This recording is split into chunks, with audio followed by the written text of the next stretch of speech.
Hey, Anthony here, Bangin Beers Podcast. This is episode number 57. Let me check real quick. Yeah, 57. If you guys like what you hear, please hit like and subscribe wherever you're watching this. If you're watching it on YouTube or you're listening to the audio only on Spotify, Apple Music, anywhere, hit follow, give us that follow. If you can give a review, drop a review, that'd be very helpful.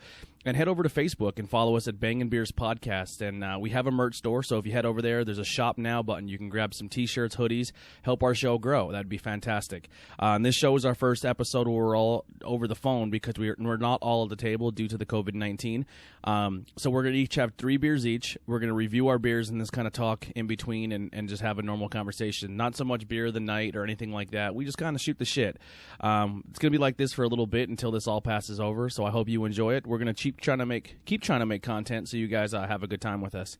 That being said, if you hear some interference or weird connection issues, we can't really help all that with everyone being home. Internet connections and stuff like that are all kind of wonky, but bear with us. We have a really good time. And every beer we had today is from the Cake Stand in Monty City, which is still open. So if you're looking for some beer, head on over there. They're a great place to get some amazing craft beer in Monty City. So head over to Facebook, check them out, the Cake Stand. And we try to keep an update list on everything that they have going on. So you can follow that as well over on the Facebook page. But here's some music from Faith in Exile, and we'll see you guys on the side of the music.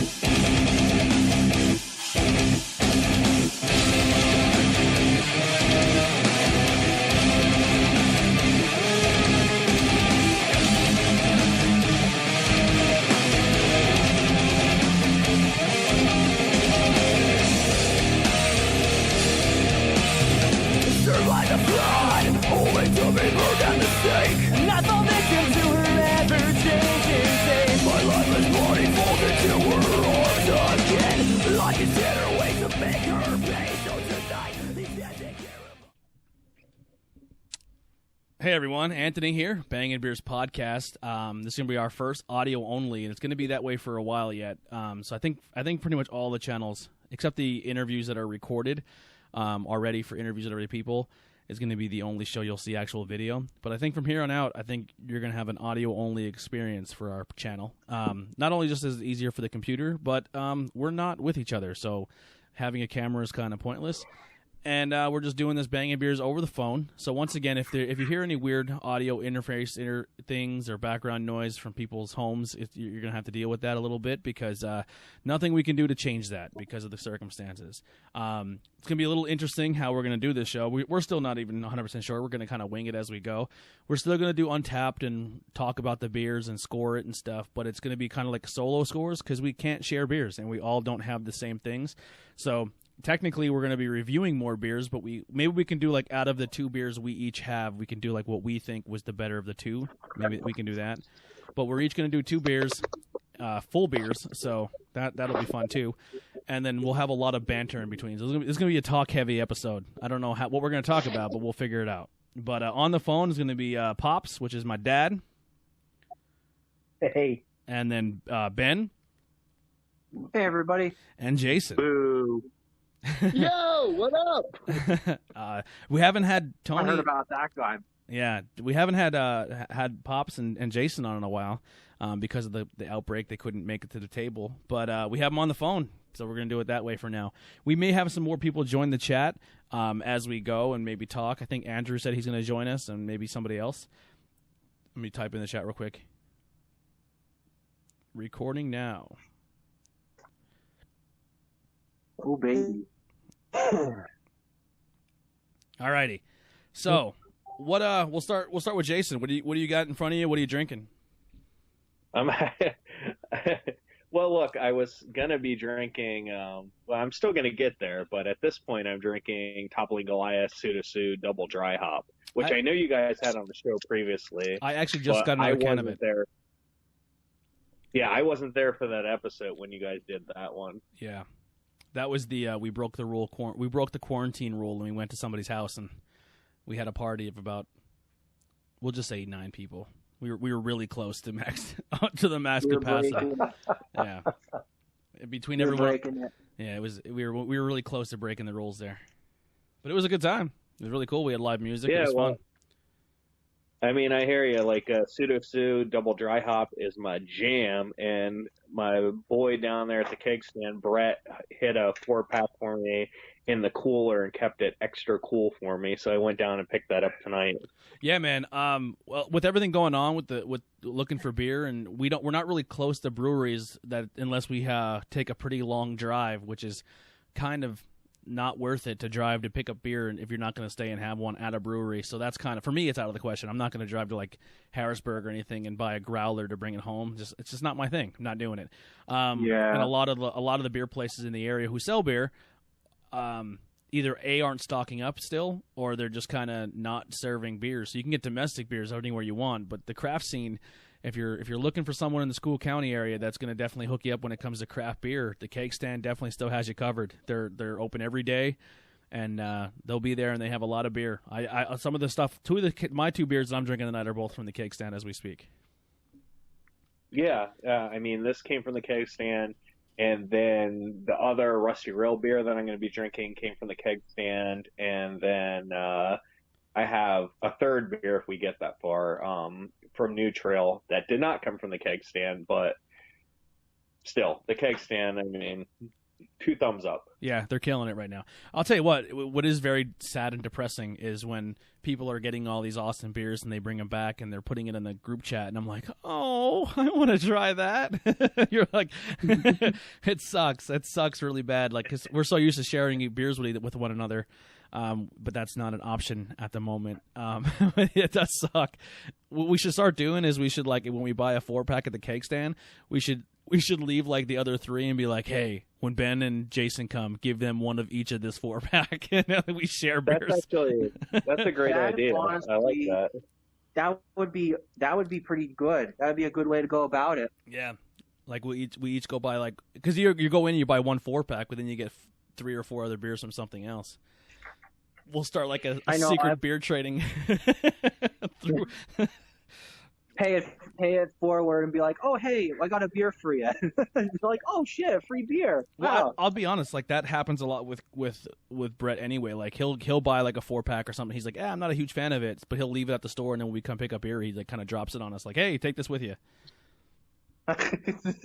Yeah, like, I've actually had Brett do that for me. Yeah, he does that for me every now and then too. So it's pretty cool when you go there and you get like a bonus beer, and Brett's just like, this is I bought it, wasn't a big fan, try it out, let me know what you think.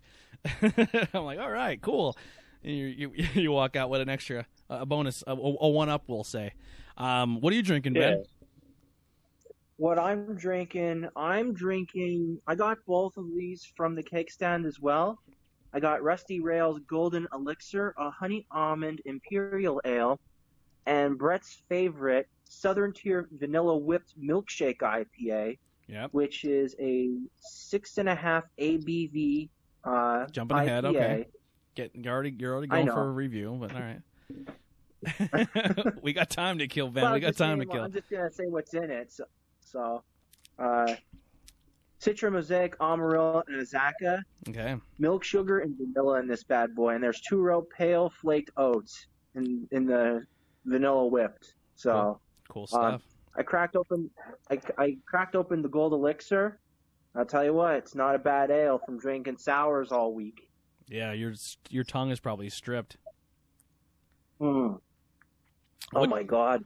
What are you drinking, Pops? I am drinking the Funeral Song Double IPA by Relic out of Bloomfield, Connecticut. And I'm also drinking the Springhouse Brewing out of Lancaster, PA, their Skyscraper Hazelnut Coffee Stout. Okay. And I won't get into details just yet because we got a long way to go, but I will say one of the two has been consumed completely. So you're already one beer down already? I'm already one beer down while we were bullshitting before we started recording. Yeah. But I've got another. All right. And those of you who know me know I'm a stout fan. I'm a dark beer fan. So is that a spoiler alert? What's already gone? No, the double IPA is down, and I gotta be honest with you, I like it. Nice. I like this Funeral Song double IPA a lot. I've been seeing it sitting there, and I haven't grabbed it. I don't know, and usually I'm a sucker for can art. It has really cool can art to it, and I just didn't. For some reason, I never grabbed it. It does. I actually peeled it off as before we started recording. It sounded like I was doing some recycling of aluminum. Yes, I was peeling the label off and stuck it on the wall. In the office. Yeah. Your office on a map on a piece. I have a map of Monte City, so it's sitting in the top corner. What's that bar that's around the corner from your house? The house there with where it had the Monte City is the drinking capital of America in like 19 whatever. Oh, well, that map is out all over the place. West End Cafe, but they have since shut down. Oh, really? That was a cool little history thing. Yeah. What year was that? Do you remember? It was. Bobby Mushron up at the Red Zone has a map, the same map. And there were, I don't want to say a bar on every corner, but it was damn close. There was like 3 on every. There was enough bars in Monte City that if you walked just Center Street, that's just Center Street. That's not counting the other streets that the bars are on. You would never be able to have one beer in each bar and walk from the east end of town to the west end. It'd be impossible. One time in the 60s, probably into the 70s, you could not do a bar crawl and hit every bar in town. Yeah. And that's not even, I think it was even before the 60s and 70s. I think this was absolutely. This was like way back. Yeah, like it said that Monte City, when it came to population and bar room, Monte City was the drinking capital of the United States at one point in time. That's how many bars per population.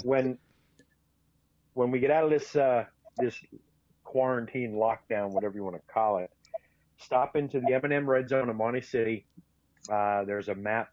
I believe he has a map of Monte City with little dots of where the bars are located at, and somewhere on that map is the year the map was drawn, and it shows how many bars were in Monte City at one time, and it's phenomenal. And the craziest part about it, the even craziest part about it is, now we're talking about the United States of America, right? Monte City was number 1. Ben, what do you think number 2 was? What city? What city? Oh, man, I wouldn't be able to even fathom a guess. Do a wild guess. Frackville. You're closer than you think. Good old Shenandoah Valley. Shenandoah was number 2 in the world, right behind Monte City. Not the world, in the United States. Like, it beat New York, it beat Boston, it beat Philly. Good old county. Per capita. Yeah, per capita. I think we had. Someone told me, I was never able to verify it, but someone told me at one point in time, in the last 30 years, I'll say, Schuylkill County had the highest rate of alcohol-related incidents per capita in the country. Nailed it. I can't verify that claim. That goes from everything from, DUI to, whatever. But I was never able to verify that claim. But I will say this, we do like our alcohol in Schuylkill County. I wonder how many people that are working from home while drinking. That's got to be a high number. That'd be fucking everybody told me. Like, oh, gotta go to work today. Gonna crack one. I can honestly say I have not done that. Wink, wink. All right, so I'm drinking. No, I can honestly say. You're getting a little robotic. To crack open a beer, or maybe a bottle of wine or something. But no, I haven't. All right, so my 2 beers today. I am drinking the one I'm drinking currently is the New Trail Day Pack. It's the hazy crushable IPA, Indian Pale Ale. And then I am drinking, which I already kind of reviewed on Untapped, but that's my beer tonight.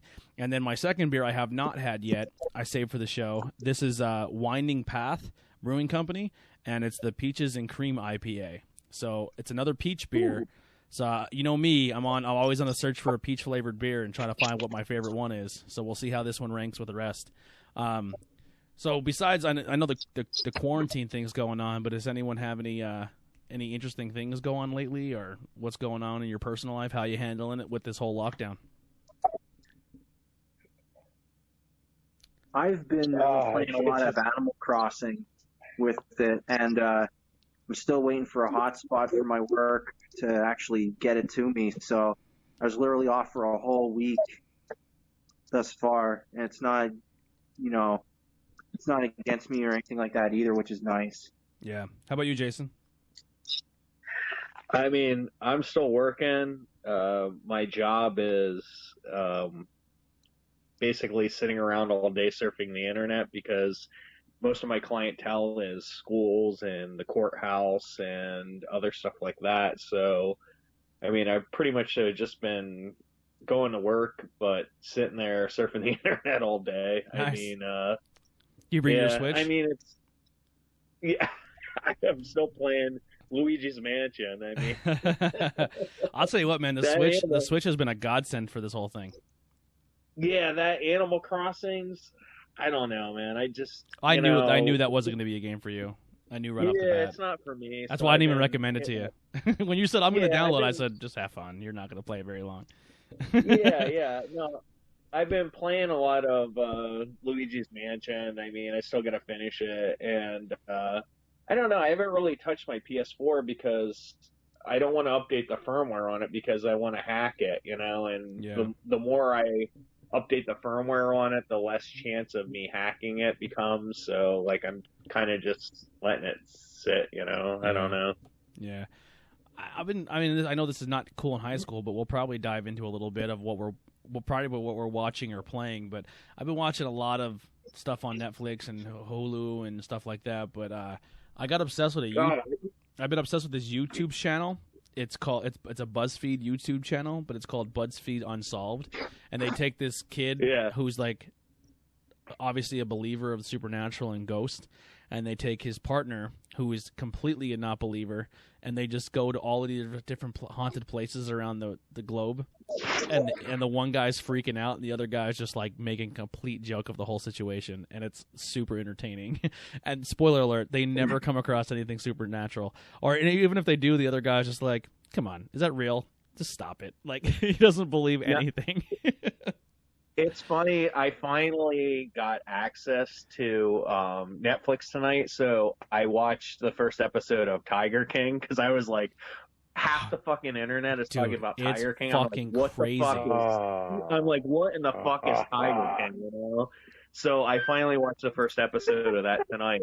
So I'm locking into that, and I'm catching up on Better Call Saul because that's another big one of mine. You know, I'll tell you what, you're gonna think like on that documentary with Tiger King, that it's gonna just like peter out.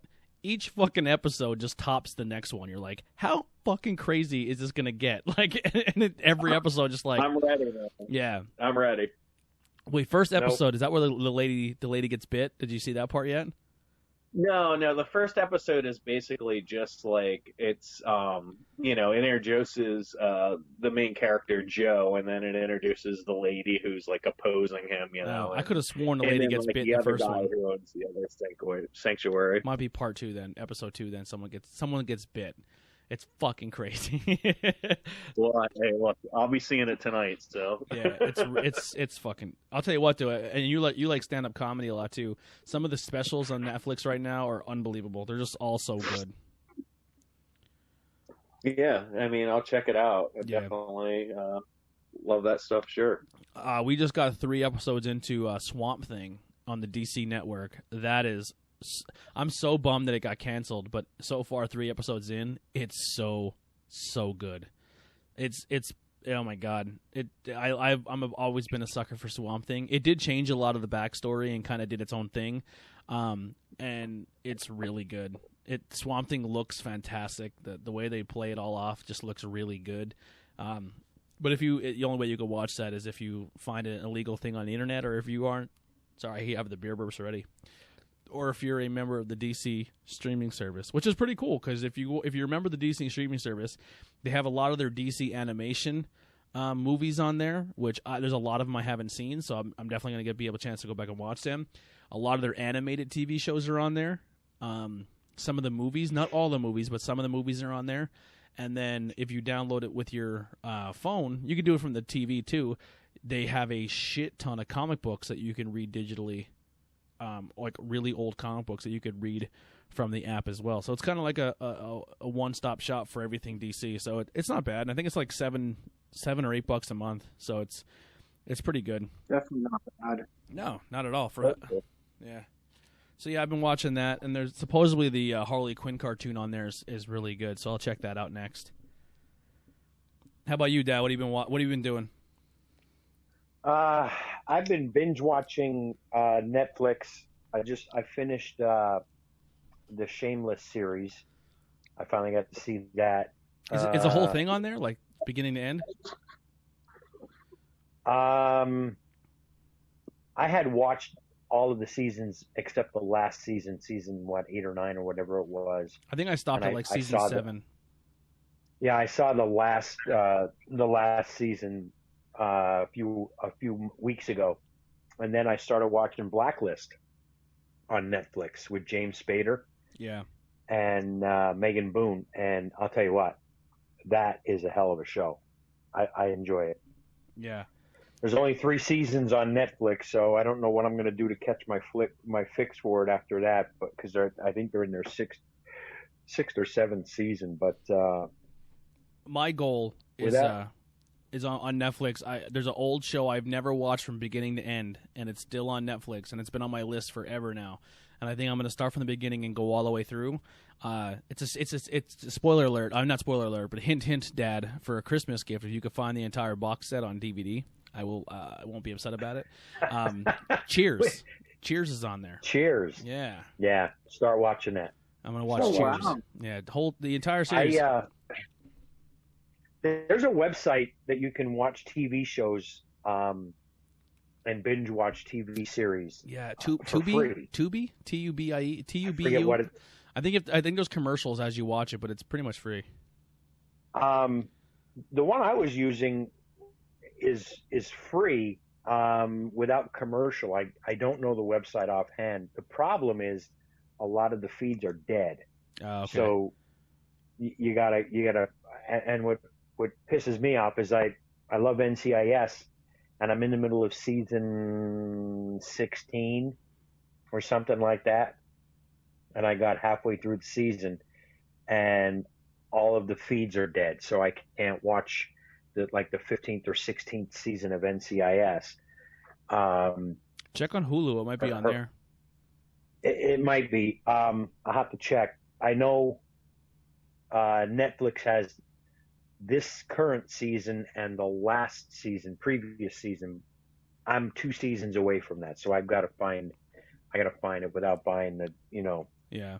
I think I have the first 9 seasons on DVD or something. There's certain TV shows that I want to have the entire box set too, because I'm just a really big fan of them. The second one, besides Cheers, that I would really like to have is it's another show I'd never watched from beginning to end. I just catch an episode here and there, and I've never had an episode I didn't like. Is Everyone Loves Raymond. I just always liked that show. I just always thought it was funny. When what's his name? It's a really good show. When his brother, who never has a girlfriend, never falls in love, finally finds a girl he's into, and she eats flies. Remember that episode? She eats flies. No, she doesn't, Raymond. And then she does, and he's like, I hate you. Yeah, it's a great fucking show. Everybody loves Raymond. Yeah, I like him too. Yeah. So Ben, what have you been? I know you said you've been playing Animal Crossing. Have you watched any? You don't have internet yet, so you have really nothing going on besides just video games. Well, actually, my mom let me borrow the her iPad, which has unlimited data. So I dipped into Tiger King as well. Oh shit! I'm on the 5th episode of it. Well, let me just say, the next Tiger King episode will be equal to the next Game of Thrones episode I will watch, and that will be the first. Yeah.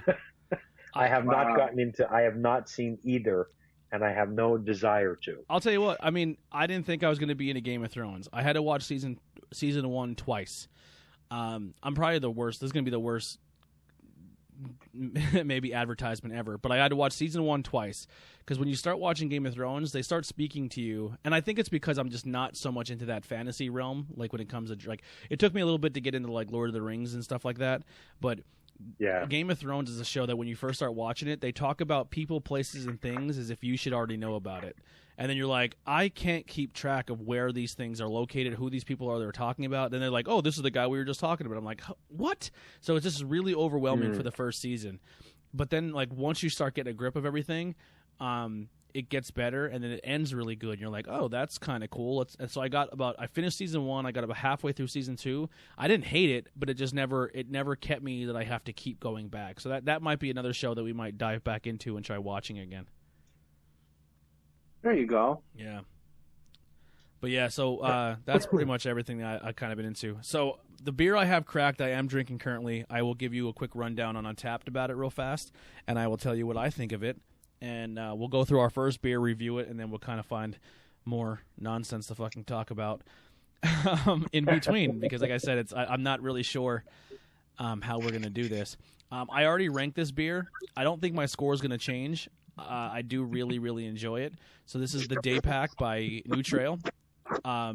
So this is let me see if I can find it here. So this is a Day Pack is a hazy crushable IPA brewed with heavy doses of wheat, leisurely hopped with Sambro, Amarillo, no idea, and Sentinel.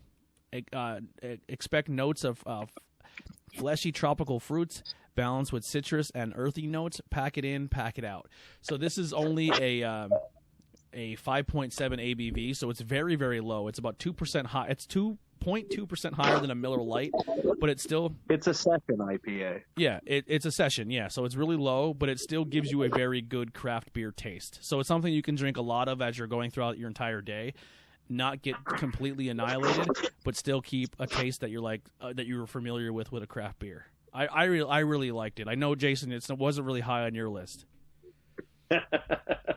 I thought, honestly, for pound for IPAs, that was probably New Trail's worst IPA I've ever had. Like at taste-wise, or just by ABV? It's because, like, everything New Trail does is hazy or hazy double, so everything is high ABV. With that, it's a session IPA, so it's just like everything they did, it's like watered down, you know what I mean? And for me, but does it taste watered down? I think it keeps a good taste. It's got like a funky taste to it. I don't know. I mean, it just wasn't a big score for me, Yeah. Like I've had some good session IPAs. This wasn't a particularly good one for me, but I mean, that's cool if you like it. That's awesome. There was another session that I always really go to, and I used to get it a lot at the what the hell is it called now? The Tap House in Hazleton, and it's the All Day IPA, and I believe that's by Founders. If am I right about that? Yeah. Yeah, that's a good session. Right, yeah. That's a great session beer, but that one is almost to the point where it tastes like a little bit craftier than a Miller Lite, where I feel like this Day Pack really hits you with a craft taste, but it stays a low ABV. I don't know. I was a fan of it. I would definitely. It depends on price. Like if this Day, I don't remember what I actually paid for it. I should probably look more into my prices. I just kind of like ring it up, buddy. You know what I mean? Like I don't care to like. If they tell me my total is under a certain amount, I'm like, I can get another 6-pack or I can grab another 4. When I go in to buy a beer, I just try to stay under a certain amount, and it doesn't matter how many less I get. I don't really look how individually it is. I don't know. I'm an idiot, but going into a place, if I seen a whole selection of New Trail, right, and Day Pack was there, and it was the same price as like a Broken Heel, and it's the same price, and it's the less ABV, I'm going with the higher ABV all day long. Like I wouldn't go out of my way to get the lower ABV beer if it's the same price as a different one. So I don't know when it comes to price where this sits at, but if this was on tap in a bar and it was the only thing there, and it was at a session like this, I wouldn't mind having it again. Oh, definitely. Yeah, I will try to save a can, and I'll. What did you rate it? Do you remember what you rated on? I did. I gave this a 4.25. I mean, I think for being as low as it is, to me, it didn't taste super light and super watered down. I like how it keeps that craft beer hazy flavor, but keeps the ABV very low. I thought that was very impressive. Yeah, and see, like for me, it was the opposites because I gave it a 2.75. So wow. Yeah, it almost has like a boozy taste to it as well. Like it's weird. Like it doesn't. If we were playing the ABV game with this beer, I would have lost. Yeah, it's, like I said, I mean, different strokes for different folks. 100%. Yeah, 100%. I mean? This beer was checked in a total of 1,348 times. I don't know when it says unique, 1,169. I don't know what that means. I think it's with the style of beer, or like just something a little bit different. I think unique styles. Yeah. So like monthly check-ins, it has 902, and it has 1,904 ratings, and it averages a 4. So it's pretty. Yeah. So it would have been like a man out. Yeah, you crushed the score there. You brought it way down. Well, hey, look, you know what I mean. But that's the thing, man. There's so much shit out there. It doesn't mean my word is not God. You know. Yeah, what I mean? So yeah. Just because I said that doesn't mean everyone has to agree with me, and I'm fine with that. Mm-hmm. I think unique check-ins would indicate single check-ins. In other words, if you drink it twice and you check them in both times, the second one isn't unique. Oh, okay, that makes sense. So like it was ranked 1,348 times, but 1,169 of them were first-time check-ins or one-time check-ins. Okay, that makes sense then. All right, cool. Let's stick with Jason here because he kind of talked about this one. He kind of already had it. I'll let you go through your next beer. Do you want me to pull it up on Untappd, or do you want to do the full read off? Well, no. I mean, I'm drinking the Pseudo Sue Double Dry Hop, which is a pale ale, I believe, from Toppling Goliath, but it's double dry hopped. I know you guys have reviewed this on the show before. I mean, I'm a big fan for double dry hop. This is one that really, really hits home for me. So I really, really like this beer a lot. I mean, for me personally, it's a 4.75, but I know, like, again, with you guys, you didn't quite agree with what I saw in it. So this is another thing where I say this and you say that, So, I mean, I'm a big fan of Toppling Goliath in general. I like most of their beers. This is no exception. But the double dry hop in this version of this beer is very, very good, and I really, really like this beer a lot. So, yeah, I mean, that's kind of where I stand with it. I'm looking at mine. I think I gave it a 3.25, but I did really, really enjoy it. Like, I would definitely have that beer again. I didn't hate it, but I didn't all right, like, so, like, now looking back, I just gave this one a 4.25, but I gave it a 4.25 because it kind of blew me away in expectations of what the ABV and everything. Like, this is actually, the Pseudo Sue is actually a very low ABV too. It's only a 5.8. I didn't realize that. Okay. Yeah. Sure. So I guess coming into this being a session and tasting it, I was like, wow, that really, I didn't expect it to be that good being what it was. So I think that's why it bumped up the score a little bit.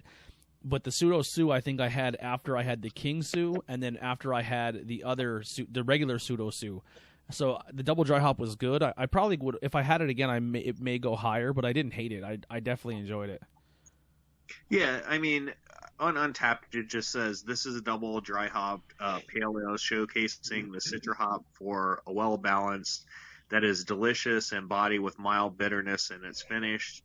And it just says it tastes like citrus and mango, giving it a refreshing taste that is bright and just enough bite. So, yeah. I mean, I don't know. Like I said, I mean, I've had the regular Pseudo Sue, which is a pale ale from them, and then I've had the Pseudo Sue double dry hop. And for me, that double dry hop is just, I really, really like that. With beers, sometimes I've had double dry hop where it doesn't quite meet my expectations, but with this one, it's just really, really good. For some reason, this is the double dry hop is what nailed it for me with this one, because it does, in my opinion, crush the regular Pseudo Sue. But, a matter of opinion. Yeah, I'll tell you what, man. So far, everything I've had for Toppling Goliath has been fantastic. I don't think I've had one that I didn't enjoy. I'm kind of looking at Toppling Goliath here and just pulling it up. Their number 1 beer ranked is the regular Pseudo Sue. Their number 2 is King Sue. Their number 3 is Pompeia, which I really like that one. That was really good. Yeah, Pompeia is really good. Yeah. Golden Nugget is their next one. Sosis is their next. Double Dry Hop Pseudo Sue is their next one.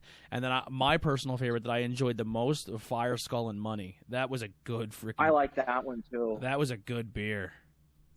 Yeah, for me, I mean, with Toppling Goliath, I had Pompeii on tap, and currently I have King Sue on tap at my house. So King Sue, I'm on the very, very tail end of that, maybe less than 10 pours left. But, yeah, I mean, for me, as far as breweries go, lately what has really impressed me is Toppling Goliath, New Trail, of course, and Nightmare Brewing Company. They're my kind of really, really go-to places right now. Fourscore has been really good too. I mean, I know a lot of their stuff that we've had. I haven't hated. You know what I mean? Like I think they've been really good. I think real quick, Andy's been pretty big up on that. Yeah. Pseudo Sue also has a Galaxy Dry Hop Pseudo Sue. It's a purple can. Then they have a Mosaic, a Mosaic Dry Hop Pseudo Sue. And then that's pretty much all I see for the Pseudo Sue. Really, a lot lower on the list is some beers that I've seen of us had. The Sun Reaper is a lot lower on the list. The Twisted Galaxy, the Supa Sumo is down there. That's pretty much all I really see. That I think. I'm shocked because Sun Reaper is, and I wish Andy was here to attest. Sun Reaper is phenomenal. I mean, that is a slamming beer from them. And another one I had from them was like Intergalactic. I can't remember. There's another one that was like Intergalactic something, and that one was really good too. Yeah. I'll be honest. I mean, as far as Toppling Goliath goes, I mean, I haven't had a bad beer from them yet. And listen, when I say that this beer is lower on their list, it's still ranked like over a 4. Like every single beer they put out, I don't think is lower than a 3.75. Their average score, their average score is a 4.16, and they have 67 beers. Yeah, I think King Sue on not Untapped, but what's the other one that joined with Untapped recently? The Beer Advocate. It was like ranked in the top like 10 or 20 on there for a long time, you know? I mean, you know, stuff comes and goes, but at one point it was there, you know? So they are on Facebook and Twitter, and Instagram. They're both on Twitter and Instagram as TG Brews. So if you want to go follow them on Instagram and Twitter, and then also on Facebook, just typing Toppling Goliath Brewing Company. We've had a ton. We've had a ton of their stuff on the show. You can't go wrong with it. From what I absolutely. I want to give them a quick write off because I don't think we really did it on our live stream one. It was founded in 2009 in Iowa. Less than a decade later, they become world renowned for their IPAs and barrel aged stouts, distributing over 20 states and brewing more than 35 beers. TG prides itself on selling crafty, truly top shelf beers, and it's honored to be growing with the support of many of its customers worldwide. Right now, they're out of Iowa, but that would be I know that's a far drive, but if you're in Iowa, that's a definite must. That's a must stop place if you're in the state. I would go out of my way if I was driving through Iowa and it was another maybe a 2-hour drive to go out of my way to go through the state. I would probably make it. I would if I'm there and it's less than a certain amount of time to make us. I would definitely try to make a pit stop there. Well, you know, like hats off to Shangy's again, man. They're the ones that brought Toppling Goliath to the area. So we got to talk. We got to talk to Shangy's and see how we can get them on board with Nightmare. Yeah, I mean, when you talk about like big beers that have been brought to the area, you know, Toppling Goliath and Three Floyds are both in Pennsylvania, at least in this part of Pennsylvania, because of Shangy's. So.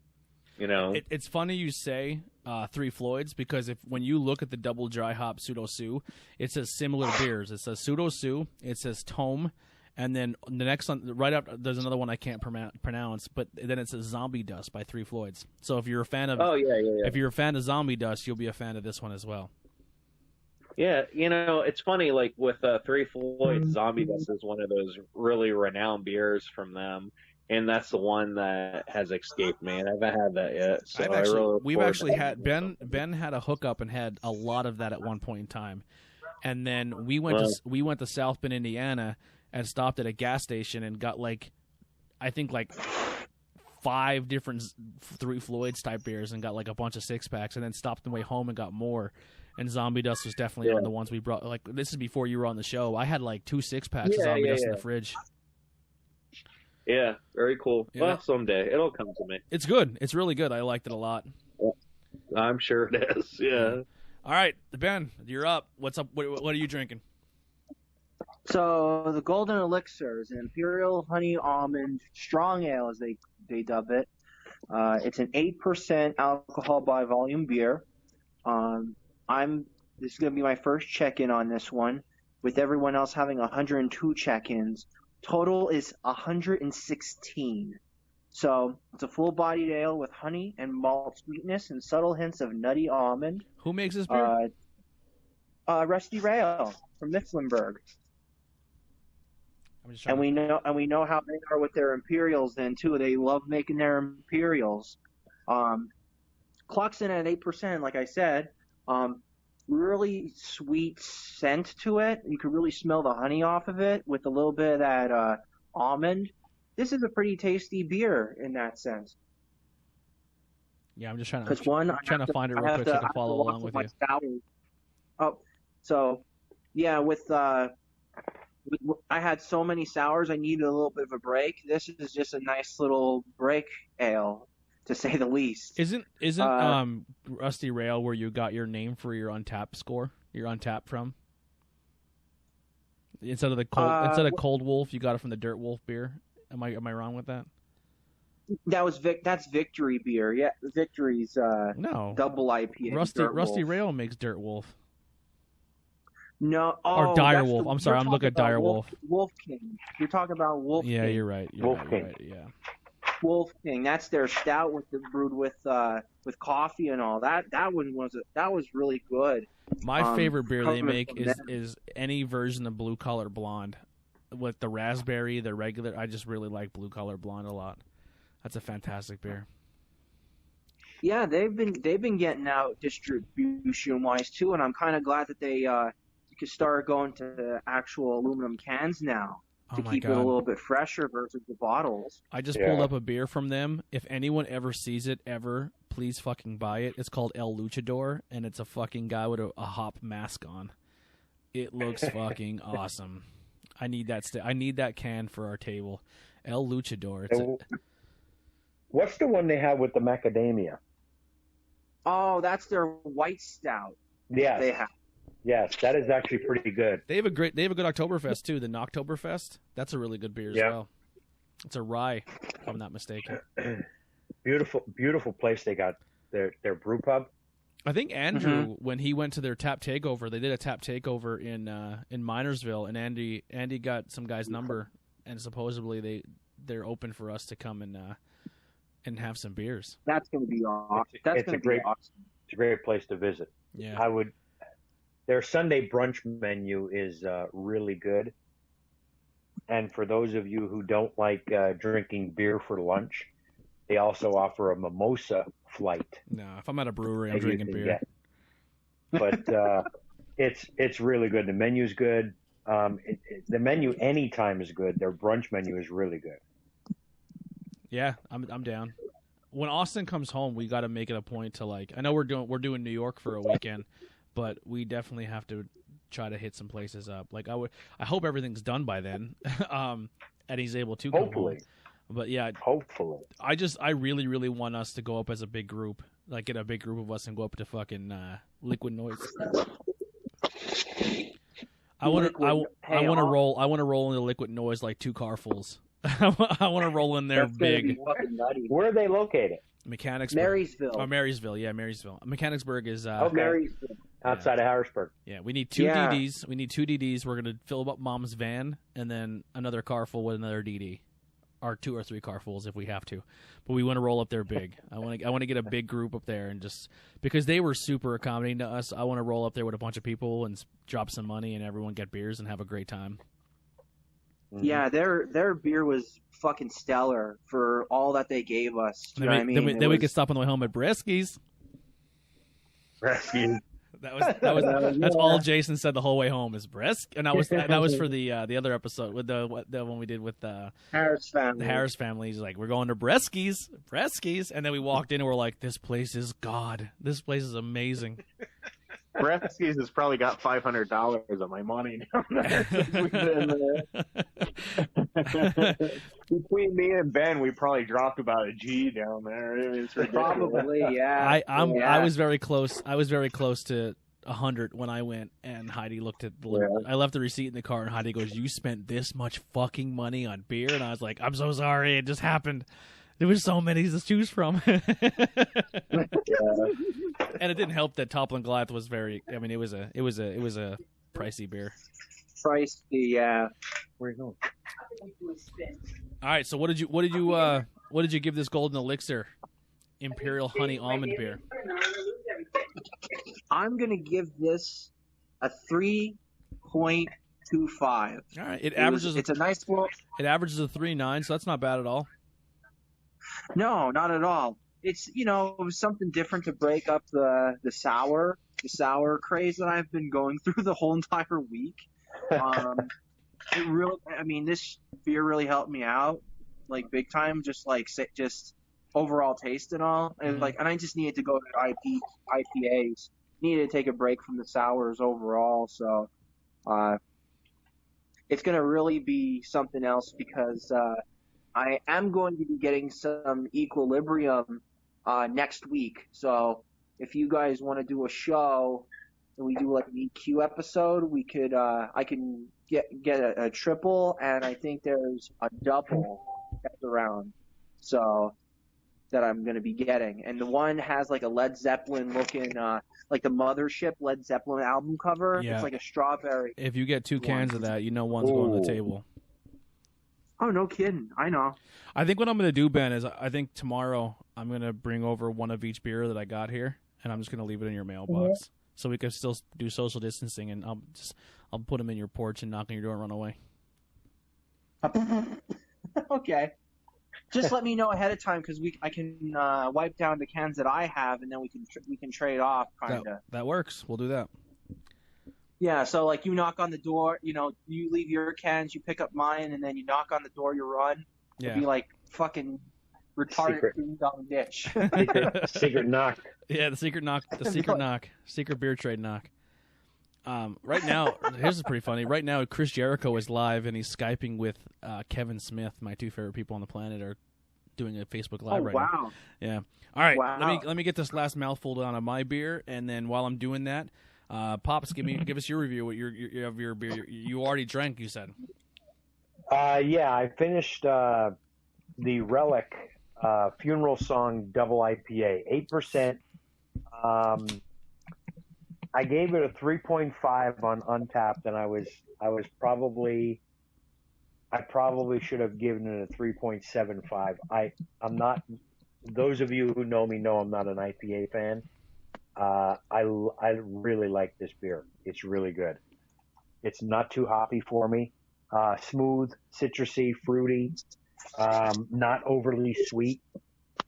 But I was a little hesitant on my rating. I should have probably given it a 3.75. I would definitely get this again. That's my first beer. You want me to do the second beer or wait? Yeah, you can. If you have your next one cracked and you have a score for it, yeah, we could do that, and we'll go backwards around. Yeah, no, that's no problem. My second beer was the Springhouse Brewing Company out of Lancaster. Their Skyscraper Hazelnut Coffee Stout. I was a little generous. It's an 8.2% ABV. I was a little generous giving it a 3.5. I probably should have given it a 3.25. Definitely, if you like hazelnut, you'll love this beer. It's definitely have a hazelnut aroma and flavor to it, very strong. It's a little too sweet for me, but I was able to labor through it. It's hazelnut coffee, dark beer. It's good. I think I gave it about a quarter point too high, but it's not bad. So we, I know Both of those. Go ahead. Both of those I got at the cake stand, but I got to give a shout out to some newfound friends up in the upstate New York area, outside of Syracuse and Camillus, Branched Out Bottle Shop. That's where I'm finding a lot of really nice beers up there when I'm up in New York.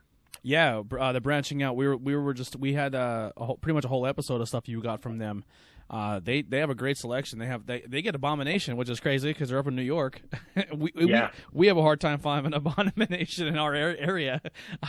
They have the greatest greeter. When you walk in the door, their dog literally comes out from behind the counter, runs across, and the counter where you check out is all the way at the back of the store.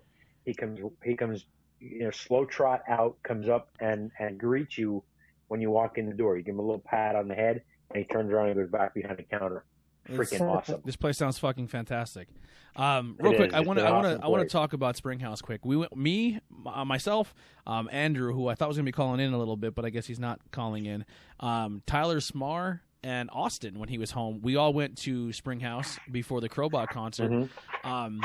They have a really nice place, man. You walk in, it's just a wide open building, really tall roof, and you can pretty much see where they brew, and the bar's right there, and they have like these really it's like giant oak. It looks like, I don't know, like wood, look like trees, like the tables and stools and stuff. It's just really nice looking. Yeah. And then they have like a second floor where it has like a small arcade and another bar up there. TVs everywhere. The food was fantastic. But now I'm looking at it, I didn't even realize this, right? So we went there. Their tap selection, I want to say, was like maybe 8 beers. I don't think that it was that many. I could be wrong, but it didn't seem like it was that many.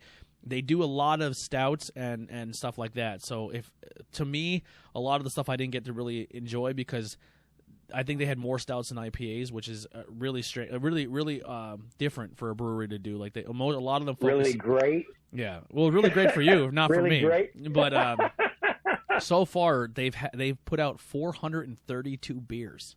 I did not know that. Wow. I'm looking at it on tap. So their biggest one is the Big Gruesome, which is their number one beer. It's a peanut butter stout. That is their top beer on Untappd. The one I had is the astounding She Monster Mango IPA.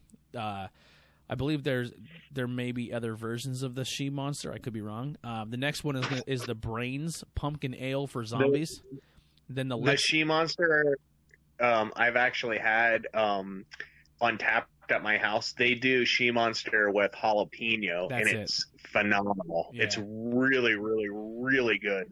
But it's really hard to catch it because it doesn't come up often. Mm-hmm. But on a side note, the She Monster, they just changed over to a hazy IPA now. So She Monster is no longer just an IPA; it's a hazy IPA. I'd be interested in trying that. This beer, once again, if this beer ever comes out can, or you see it and get the can, please get one for me because I want the bottle. I want the can art. It's called the Lexicon Devil Grapefruit Pale Ale. I love grapefruit, and I like the devil reference. I think it's funny. Then they have Martians Kidnapped Santa. It's an eggnog stout. It's just the artwork is. It looks like two. So their whole thing is like monsters and devils and aliens. Yeah. Then they have one called the Seven Gates Pale Ale. Little Gruesome, which is the counteract to their Big Gruesome, and that's a peanut butter and jelly stout. Yeah, but they have so many. Like I didn't realize they made so many beers, man. Their selection is crazy. I didn't realize they did that many. The one that I really enjoyed was one I was really looking forward to was Satan's Bake Sale, which was a stout that had like peppermint in it. That had a really man. Cool Was art. that fucking? Yeah, that was interesting. That was an interesting one. What's that? What brewery is this? This is Springhouse. We're talking about. Oh no shit. Yeah, well, the one we went to. When you said what did you give them credit for? They're a skyscraper. No, I mean, where did you say that it was that they were out of? Springhouse. Yeah. They're out of Lancaster. On Yeah, the can, Lancaster, they're, PA, They're yep. listed out of Lancaster. Yeah, they are. They have two different breweries. I don't remember where their other one is, but they are at their main one. I believe is Lancaster. I think they have two locations. I could be wrong. They're both in Lancaster. The Oh, two they are? locations. Cool. Yeah. Very cool brewery. If you're in the Lancaster area, check them out. Man, the food is fantastic. And they're not too far. Like if you're going to Lancaster to the Chameleon Club to see a show, go early. Stop over at Springhouse, have a couple beers before the show, and get some food. I think that's a must because it's literally just like not even that far of a drive away from the brewery. Go have a couple. And then head over and enjoy your show. Actually, Lancaster Brewing Company is like a stone throw away from them as well. Yeah, you could do like a double. Yeah. You could do a double stop. So if you go even earlier, Yeah, that's what we did. We went really early. Yeah. We went really early. We went to Beer on Wall in Reading, and then we went from Reading to Lancaster, I believe. Yeah, they're not too far away from each other either. So, Yeah. I mean, Lancaster and Reading, because you can hop on the one road to go to Lancaster. It's pretty easy. Andy was our pilot that day. He took us everywhere. I just poured my beer, so I know I would be next in line. So I don't think I'm ready for a review. Has anyone cracked their second? I'm still working on my first one, but I'll be done in a little bit. Well, let me just get to it then. All right. Well, no rush. Crack it. Enjoy. No need to rush. Wait, hold on now. Let's hear that beautiful noise. Oh, yeah. So right now, I'm just cracked my peaches and cream IPA. Jason's, you're doing your. I'm trying to go off memory here. You're doing the Rusty Rail next, right? Well, we'll get there, but I'm having the new trail now. Oh, that's right. The Rusty Rail's your third. Okay. I want to try one. Ben, if that's one of your beers, if that's one of your drop off beers for tomorrow, I'll be very, very happy. I want to try the Rusty Rail Hazy. Yeah, I can give you the Golden Elixir, the Reckoner. The Do Reckoner. you want the whipped or no? No, I have a can of whipped. I want to try the Reckoner. Okay, I think I'm gonna try and think. I had Lollipop then too. I have a whole then. fridge of Lollipop, so I know not to pack that one then. Okay. Ben, I'm gonna drop by and I'm gonna give you the version of the Reckoner. It's called the Ass Reckoner. Oh boy. Just wear a mask so that you guys aren't spreading anything else. The Ass Reckoner.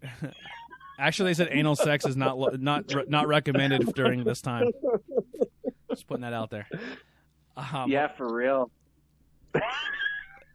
Oh my! Yeah, for real. He says. Peaches and cream. No, I just cracked the New Trail Backcast, which is their hazy double IPA. Oh, okay. Yeah, I seen that one.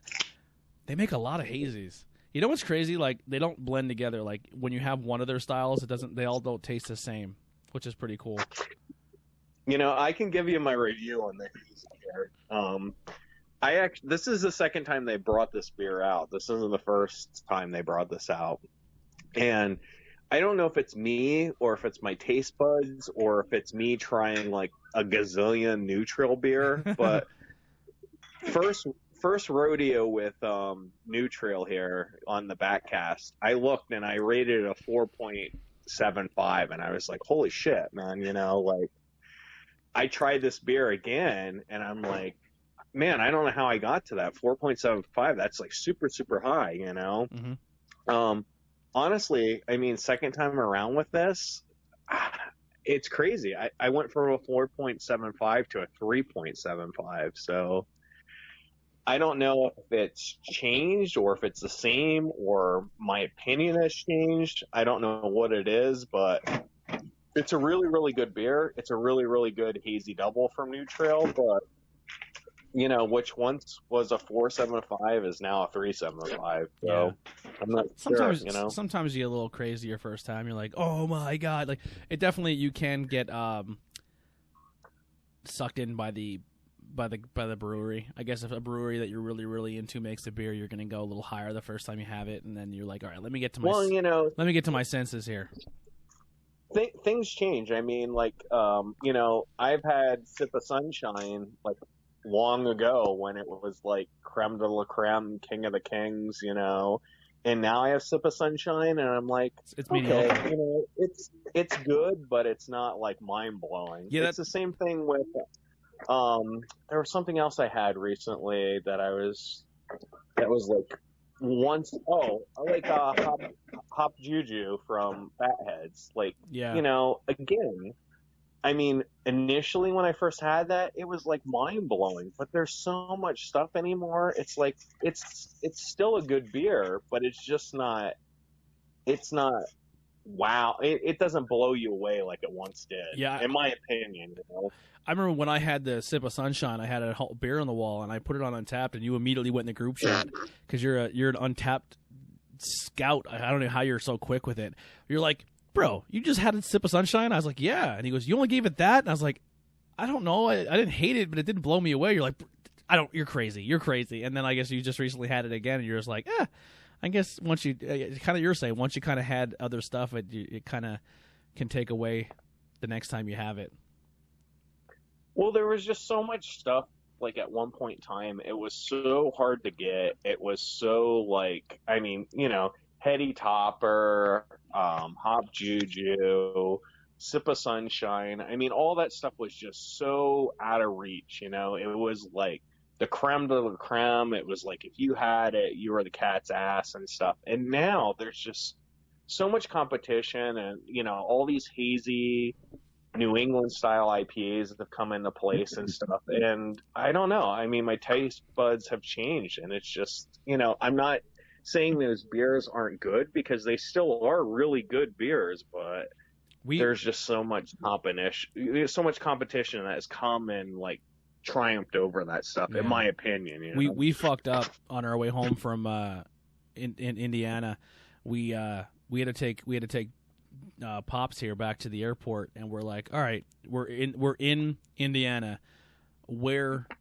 Ohio. We're in Ohio. Where can we go for a beer? And we're like, all right, let's go to Fatheads. It's a top-rated brew in Ohio. We need to go to it. And there was 2 locations, and we didn't know which one we needed to go to, but one was kind of out of the way, and one was on the way. And I was like, I think we should go to the one that's out of the way a little bit. I think that's the better of the 2. And they are like, no, this one was better. And we went to it. It was nice. It was very, very nice. And I was very happy we went because we got to try a bit. They had a very big draft selection. But the other one, if we would have went to it, that was the main distribution. The other one was more just like a bar that served only Fatheads. But the thing that sucked about it was... Yeah. The only thing that sucked about it Yeah, we're is... at the brew pub. The brew pub, yes. The only thing that was kind of pissed me off about it is we had to go to a supermarket and a beer location that was down the street and in the parking lot to take home their beer. They didn't serve their beer at the brew pub. Like, you couldn't leave with a 6-pack. I was like, what the fuck are you talking about? They're like, yeah, if you want to take beer home, you had to go to their main location, which is a couple miles away. And I was like, are you fucking crazy? Like, how do you do this? Like, you're the top-rated beer in Ohio, and if you go to the brew pub, I can't leave with a 6-pack? They're like, no, we don't do that here. I was like, you're fucking high. But my favorite... That is fucking nonsensical. Yeah, the one that I had that really blew me away that day was the... but I think they cheat a little bit, though. But, I mean, I had it again, and it didn't taste the same. It did taste better at the brew pub. It was the Blueberry IPA. But when you order it, they shoved these... They were like super blueberries, man. If you ate one, it was like it made you pucker. Like it was that sweet a blueberry. But they would put them in the beer when they served it, so it gave it a lot more blueberry flavor. It was still a good blueberry beer. I still think Snitz Creek was the best blueberry I ever had, but their Fatheads blueberry is really good. But yeah, that was a cool experience, like of just going to the brew pub. But yeah, couldn't leave with a 6-pack of their stuff. 'Cause I was like, man, I would love to fucking try different beers and take them with me. And they're like, oh, we don't sell them here. The grocery store over there sells them. And we literally look like fucking alcoholics. We walked into this grocery store and we walked out with like 5 6-packs each. You know what I mean? And we're just like, please check these out. And they're like, what the fuck is wrong with you? And then then we're like on tap trying to find another place that sells beer. And then like another half mile down the road is this liquor store, but it sold beer as well. And we walked out of there with like 3 or 4. Like my entire trunk was filled with beer. Like it was all of our luggage and just thousands of beers. It's like we were bootleggers. It was crazy. Oh, I know. You get that feeling quite a bit because like whenever I like go to New York or whatever, like my one buddy and I mean my buddy fucking stocks up when we go to Hudson Valley. I mean, he's getting like 3 or 4, maybe even 5 fucking cases of the stuff then too. I'm like, dude, I'm just glad I'm getting like 1 case of each. I'm just happy for that. And he's just doing his thing and I was nutty. I was in South Bend, right? And I was like, man, I really want to buy this jersey. Like, I gotta buy this jersey. And I'm thinking to myself, nope, because on the way home I want to buy more beer. So I didn't buy stuff at Notre Dame just so on the way home I could buy beer. So I was buying the money that I was supposed to spend at Notre Dame on beer, and then my buddy Kevin, who was with us, was like, "Oh, I'll get stuff for your beer show," and he just let me take one with me. And he would buy like a 6-pack, just take 1 bottle out, and said, "This is for your show." And then my mom was like, "I'll get beers for your show," and she bought a bunch of beers. And my dad was like, "I'll do the same thing." So like that's when we came home with like all that we had a whole bunch of three Floyds. We came home with a whole bunch of Fatheads. Go ahead. Yeah, Dad bought 1 6-pack, gave Junior 1 beer, and said, "Fuck that, the rest is for me." Yeah, that's where I got the collector's edition of the Trooper that came with the pint glass. That was pretty cool. Yes. Yeah, I think I still have it. I was not impressed with that beer. No, the Iron Maiden beer is not anything to go home about. Like, it's not. No. If it didn't have an Iron Maiden label on it, and if I had it, I would never ever buy it again. It did not impress me. Yeah, that's what's holding me up from buying Metallica's whiskey. Metallica's beer was not bad. If I'm not mistaken, me and Ben had that at a wrestling show. Me and Ben were drinking Metallica. Don't they make a whiskey as well? I think so, but I never had it. Now wait, Tony, Yeah. are you sure that it was? Are you sure that it wasn't the No FX beer? Nope. You had. I got the Metallica beer, and we had it at the one Outbreak show. I think you were with me. Huh. Was it at the Field House? Yep. It was called Enter Night. It was a black can. I very well might have, Tony. I'm trying to really. I'm 100%. I'm 100% sure you're with me because you got fucking smoked at that show.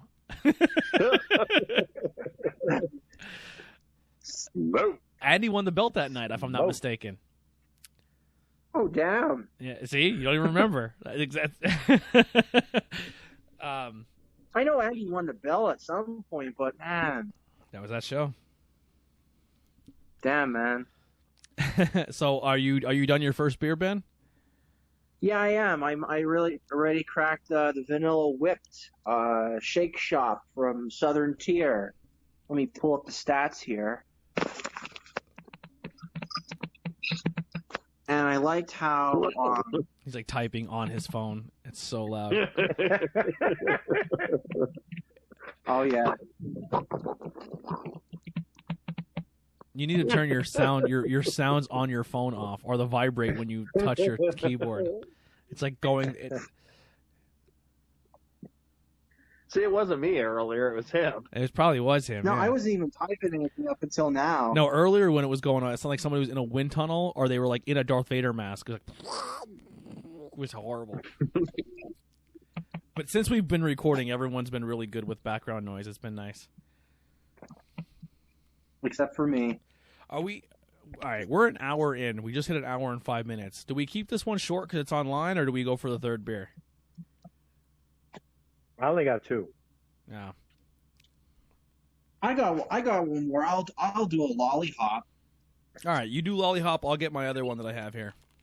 I'll be right back. I can drink another one. It's no problem.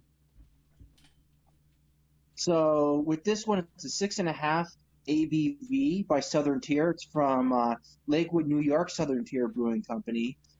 They're known for their Pumpkin and their Warlock beers that they've made. Probably the most accurate pumpkin spice beers overall. As it states, barley, oats, and milk sugar boil and twirl together with fruity tropical hops, only to mingle and cool with more hops. The mixture is then conditioned and infused with vanilla. Enjoy a bursting aroma of creamy mouthfeel and rich flavor of citrus, tropical, and stone fruit with vanilla. Now, I'll tell you this right now. It slightly has a little bit of a cloudiness to it, which isn't terrible. With it, this is my first time having it, but it checked in total 2,454 times. What's it average? And it averages about a 4, actually. Really? And friends at 3 check-ins gave it a 3.25. Except Brett. Brett probably bombed it. Which I'm going to take a look at that. When I read the label... He gave it Go ahead.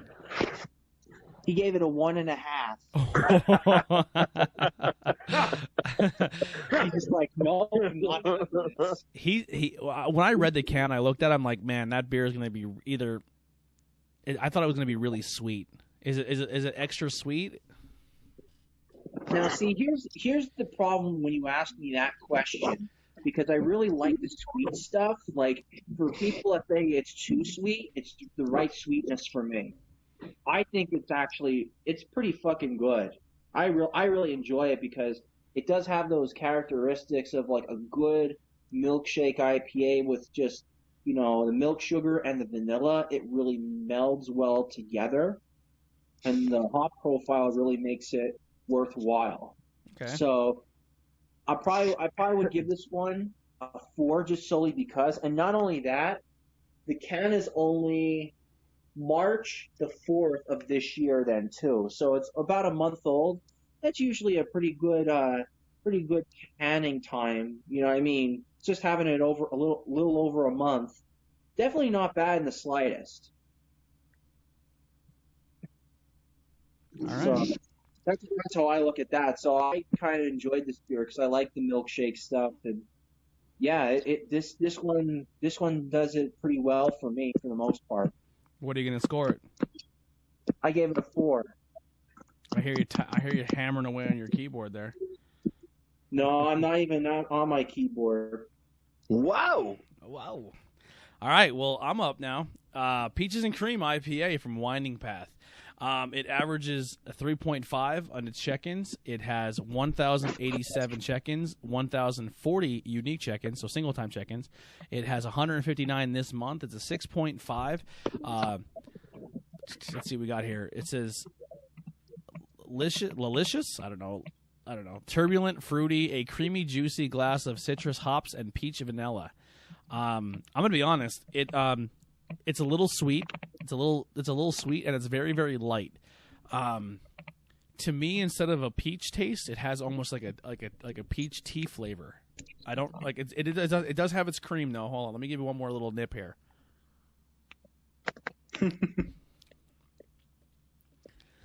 All right, it doesn't taste. All right, so if I had to say like peaches and cream, it doesn't. It does have that cream feel, and it does have a peach flavor, but the peach flavor doesn't come off to me as an actual peach flavor, if that makes any sense. You know how like there's the way the peach flavor tastes, and then there's that artificial candy peach flavor? Mm-hmm. It kind of totes the line between an artificial peach flavor and like if you would have had like a tea bag, a peach tea, but not like iced tea, like just like a tea bag where you make like a hot tea and it has the peach flavor in it. It kind of totes the line between those flavors. If going back to Rusty Rail made a peach tea IPA. If that IPA would have kept more of that tea flavor and had more of this flavor peach in it, it would have been 100% better. I'm going to be honest though, like this is not my favorite. It's not my favorite peach I ever had. It's not terrible, but I think it's one of those beers, if I had it once, I think I've had it. I don't know if I'd go out of my way to get it again. If it was on the shelf and I was going for beer that night, I wouldn't do it again.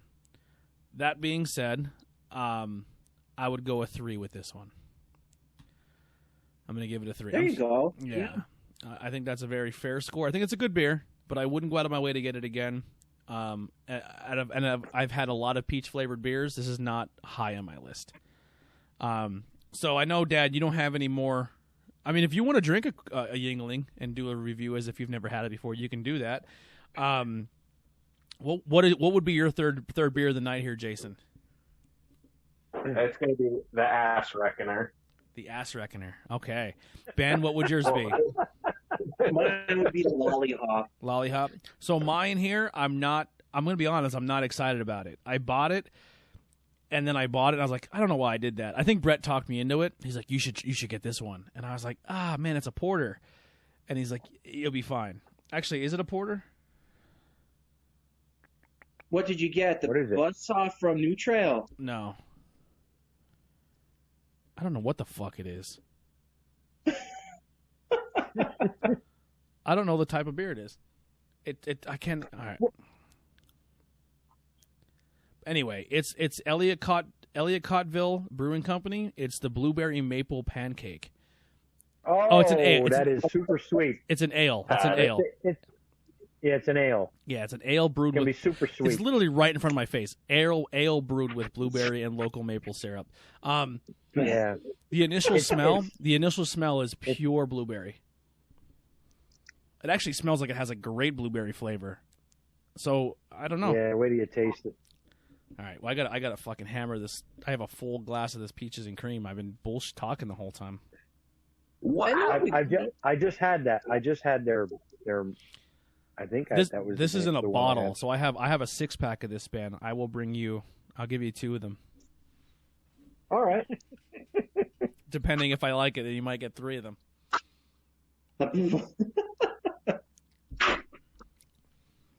Which one did I have? The blueberry maple. Someone's over throwing darts. What's going on? Throwing their fucking phone out the dartboard. So I have another thing. I don't know if I talked about it on the recording because I lost track of when we hit record and when we. Oh no, I had the Tony. I had the Rohrbach Brewing Company griddle cakes. Oh, okay. Blueberry maple. I'm kind of, I have a weird obsession now. I can't stop fucking watching TikTok videos. I gotta download that. It's a weird path, man, because like there's some videos you watch and you're like, oh, okay, it's a very big chested girl dancing. And then you're like looking at her face and you're like, I don't know if she's 18 or not. You're like, what the fuck is happening here? So then you're like 90% of the time I'm just swiping up because I'm just not 100% sure of their age. And I'm like, if I had a daughter and she made one of these videos, I would Goldberg spear her through a wall. Because it's literally like, we were joking around before the podcast started. It's like, how do you get viral and famous on TikTok? Just be half naked, have great boobs, and a somewhat decent face, and you will get at least 1 million views. Just 100%. Just do, and it's the same song. You're gonna hear this. Like, if you ever had TikTok, you're gonna hear the same. Right now, the popular song is "Ratchet Booty, Ratchet, Ratchet. I'm a nasty fucking slut bag." I don't know how the song goes, but it's kind of that thing. And they do this weird Macarena dance to it.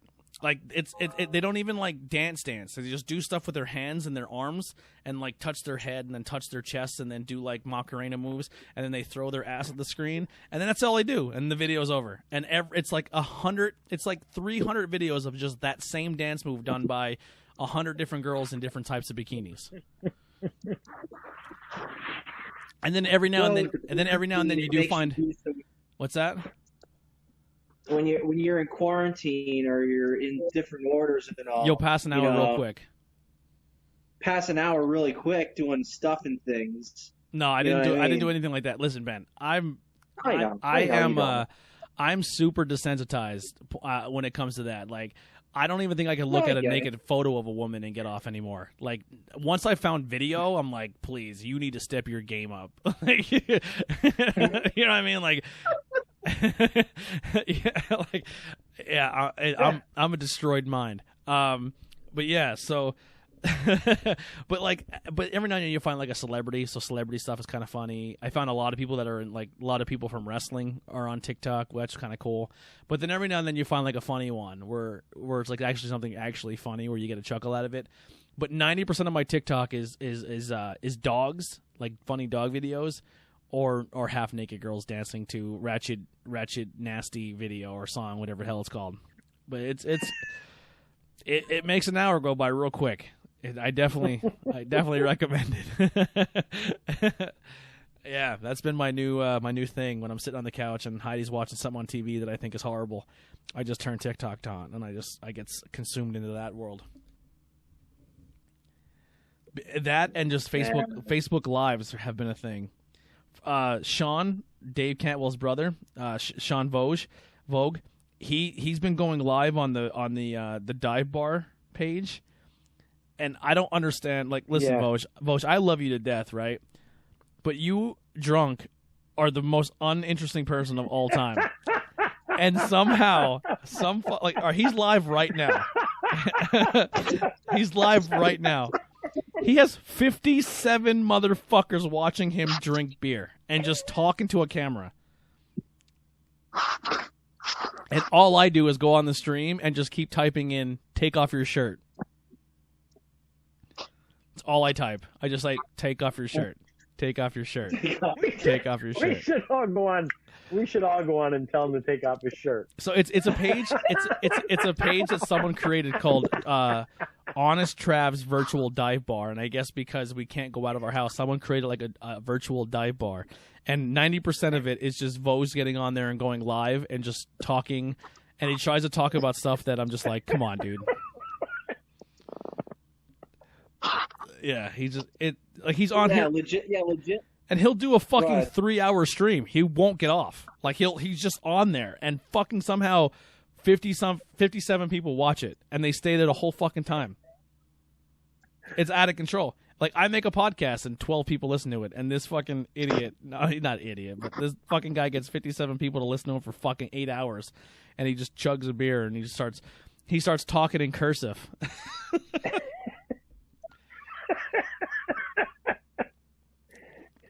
Fucking miss my calling. We gotta figure out something new, guys. One of us gotta do something crazy.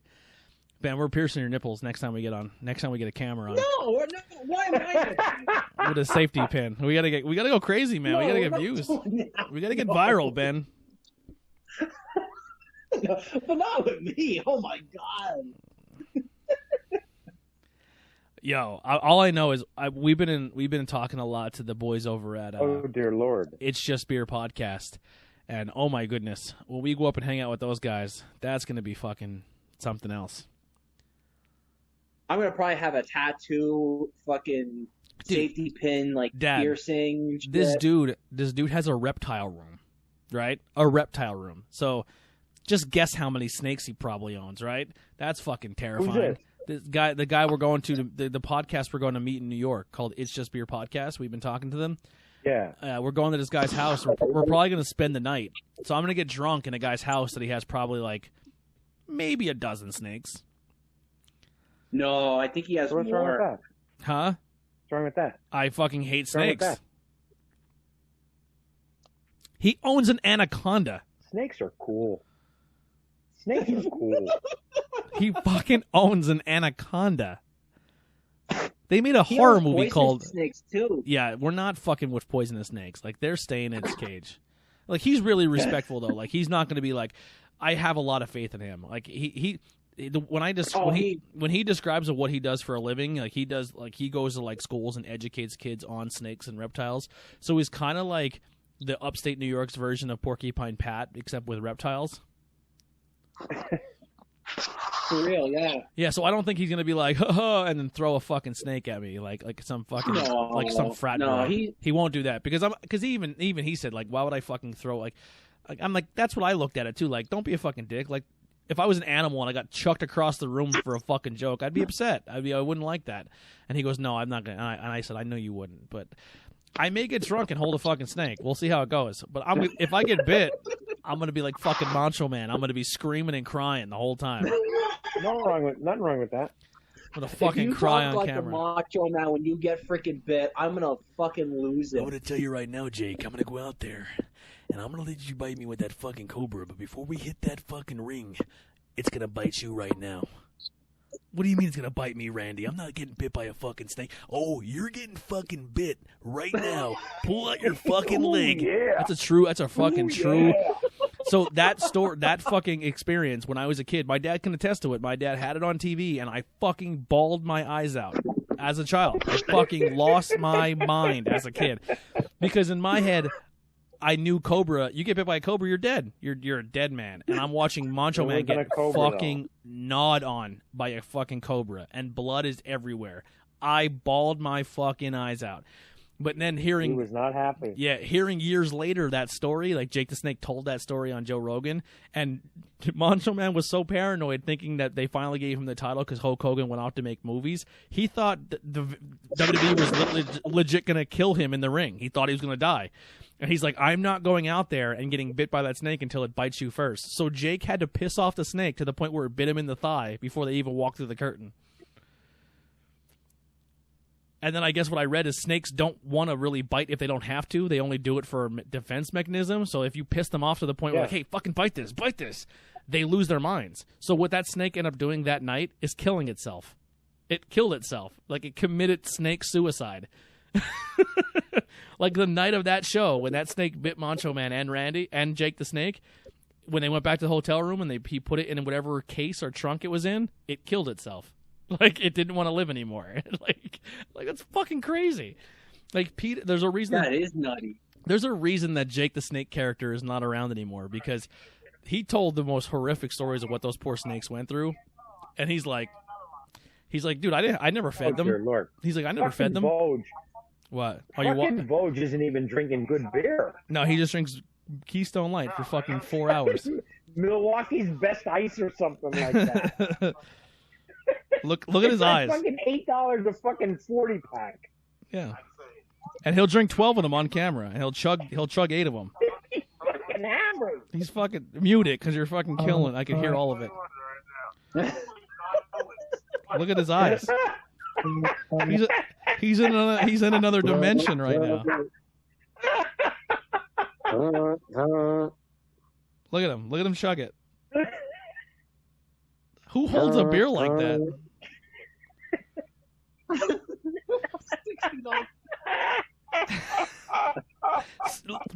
Look up in the left-hand corner. 72 people are watching that. Oh my god!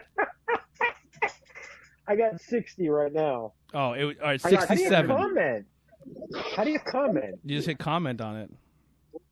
I don't have a comment. Write a comment. Maybe because I'm not friends. Hold on. Let me put it up here. Mute yours real fast.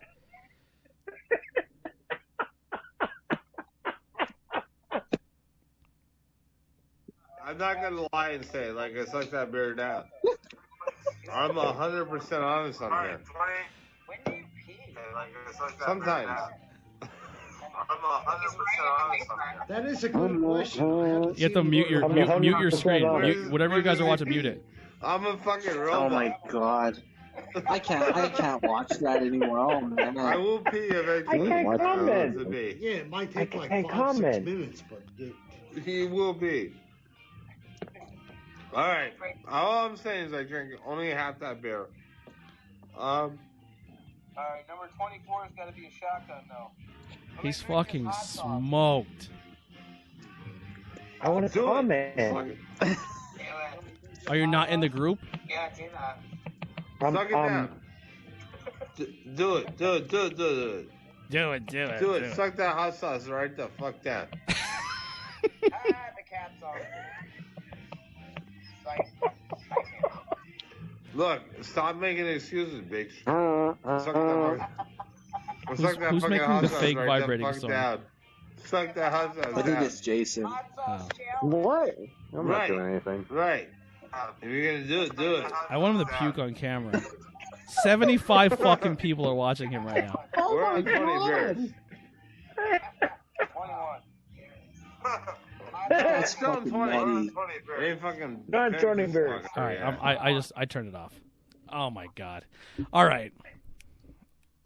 Oh my Jesus. That's what I'm saying. Like, 11 people will listen to this podcast, and 76 people are watching him. He kept saying the one night he kept saying, people tell me I look like Tom Green. I was like, you like fucking droopy dog.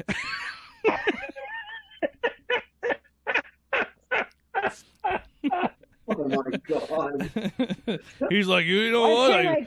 He's like, I kind of feel like Droopy Dog. Oh, he's a fucking. Why can't I? Are you a member? He's live in a different group. Are you a member He's of that live in group? the group? No. Hold on, I'll invite you. I'll get you in there. This fucking group has 28,000 members in it. It's fucking crazy. Jesus. Yeah, it's out of control. I don't have permission to join this group. Hold on, What the fuck? I got you. Jason, do you want in this group? Oh, I've already invited you to the group. Check your invites. I can't wait. I might have already invited you too, Jason.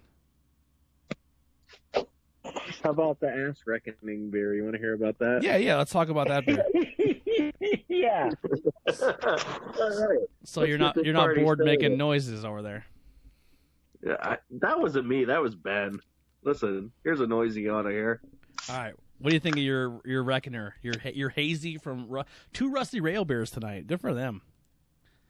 Yeah. I think I'm going to title this. shit right now. I think I'm going to title this episode "Lockdown with the Keg Stand" because every beer we had was from the Keg Stand. I think that's how we're going to promote this episode. There you go. Yeah. But go ahead. I mean, the Ass Reckoner is a hazy Imperial IPA. This ain't your mama's IPA. It ain't your daddy's either. What it is, it's an 8.0 IBU 77. Let's just take a little sip of this. Take a little See what's sippy gotta sip. go on. Get it in you, Bosch. You sound Got like got a little too much on my mustache there. No, I mean, I've had this. It's good. It's a 3.75 for me. I mean, it's a solid beer. I mean, might even be a 4. I don't know. The more I drink of it, the more I like it. Oops, shit. But Sorry about that. from Rusty Rail, Multi-Gigantic is still my favorite. What's your favorite Rusty Rail? Multi-Gigantic. Multi-gigantic. Okay. Yeah, I would definitely love to go up there and check everything out. Did someone join us? Yeah, I agree with you on that, Tony. No, no one joined. I thought you said, "Well, hey, who's this guy?" I thought you said someone joined us. No, it's just us 4 assholes still. Yeah.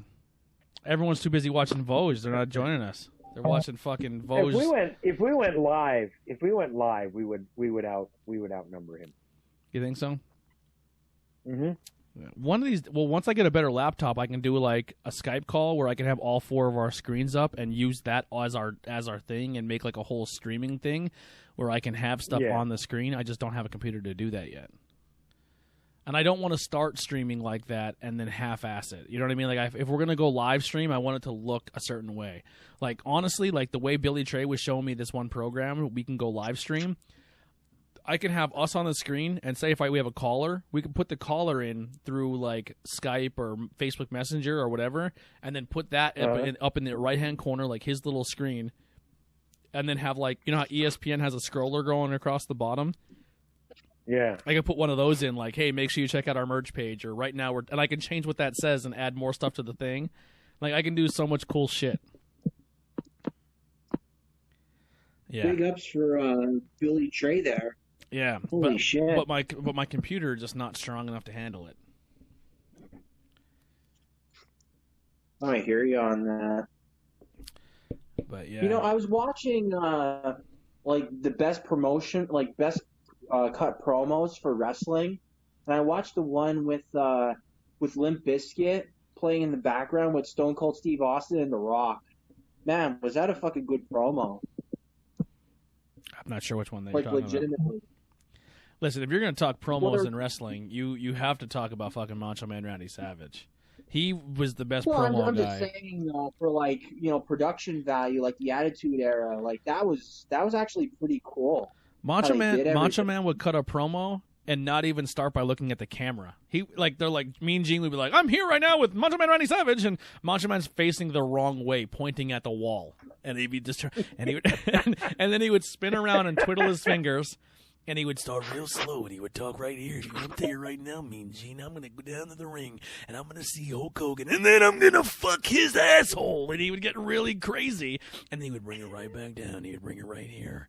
And then he was awesome, dude. He was fucking amazing. I love that dude. He was my favorite of all time. He was the best promo. Jake the Snake was great, too, because Jake the Snake never raised his voice. Sometimes you don't got to scream to let people know that you're serious. Like, he was like, he was fucking terrifying. He actually is in AEW now. He's someone's manager, and he cuts promos. It's fucking amazing. He's so good. But yeah, like, I'm kind of glad that he turned out all right. Yeah, he should be dead because he was a overall. huge fucking druggie. He had a horrible drug and alcohol problem. And all right, so someone's phone is on vibrate. It's not. Someone's not making a vibrate. That'd be me. Fucking Ben. Yeah. And you fucking blamed. Blame Jason for the fake noise. Or whatever. Okay, all right. You scumbag. Yeah. No, blame Jason. He's making fake noises. I thought it was you fucking around. All right, so I guess something happened with something happened with Vose's stream, so he only has 9 viewers now, unless he fucking said something 8. crazy. Yeah, he only has 8. He probably lost connection. Then, dude, he'll do that 4 times a night, where he'll cut off and cut back on, and Now he's up to 17. 87 people will just join right back in. It's out of control. Yeah. I don't get it. I got to figure something. One out. of the best. Who were the Neidhart brothers? Who was the fucking guy with the goatee? Jim the Anvil Neidhart, when we met him in Shenandoah. Jim the Anvil Neidhart. Yeah. And Jim the Anvil Neidhart. he legit put me in the chokehold, and I almost passed out.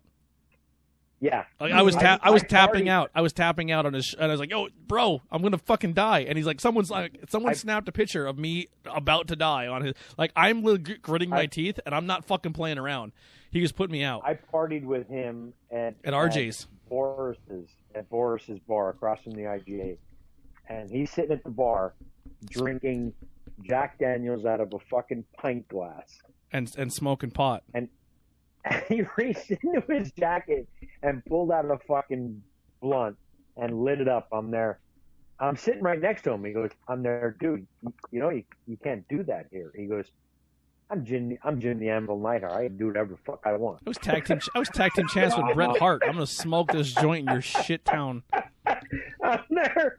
Okay. He goes, "You want some?" "No, I'm good." You know what the funny part about that is? So I used to work with a guy at FQN, and let's just say his name rhymes with Bar Duff. And I guess he has a family that lives in Lost Creek. And I guess what happened that night is him and his brother took him back to his mom's house in Lost Creek, and they did tons of drugs and partied. Vogue again? And Tommy. And partied with him till like fucking the next morning. He's now dead. He's no longer with us. But his daughter wrestles. Natty Hart pisses me off because her whole career she went by Bret Hart's niece and never gave her dad credit. And then her dad died. She goes, "I'm Jim the Anvil Neidhart's daughter." And you're like, "Oh, now you are. The whole time you were Bret Hart's niece. Now you're Jim the Anvil Neidhart's daughter." Like, son of a bitch. But yeah, he fucking choked me out. That was the same night too where we went and seen Terry Funk fight Abdul the Butcher in a no holds barred steel cage match. You remember that? No. Are you there, Dan? I'm here. Oh, I thought that was. I don't remember a cage match. Oh, okay, so it starts off. They're in a cage, a really old-ass looking dude and a huge fat black dude who had scar tissue all over his forehead, and you're like, "Whoa, why does your forehead look like that?" And you didn't know why. And all of a sudden, the match starts, and everyone in the crowd is all there with their kids and having a great time. And the big black dude pulls a dinner fork out of his trunks and goes to stab the old guy. And the old guy kicks him in the nuts, takes the dinner fork out of his head, and buries it right between his eyes and his forehead. And he lands flat on his back with a fork sticking straight out of his head, and blood is spraying everywhere. And I just remember all the parents I don't remember that. Dude, they fought all over the whole gym. They went in the bathrooms. They were in the room with all the trophies. They went up on the bleacher where it says Shenandoah Valley, home of the Blue Devils, and fucking blood splattered bodies all over that. They bled all over that place. You don't remember that? I don't remember it. Holy shit! All I remember is parents were dragging their kids out of that place. Like, "Oh, I can't believe."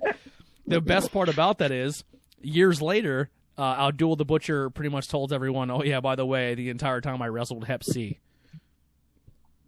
No shit. Yeah, and his whole gimmick was to bleed because he would take a dinner fork to the forehead. Wow. Yeah, he was crazy. He was fucking crazy. I got to see. It's cool to say that I seen Terry Funk wrestle, but it was out of control. And then the first time we went, we seen Tito Santana and Shenandoah. We seen Tito Santana wrestle. I remember awesome. seeing him.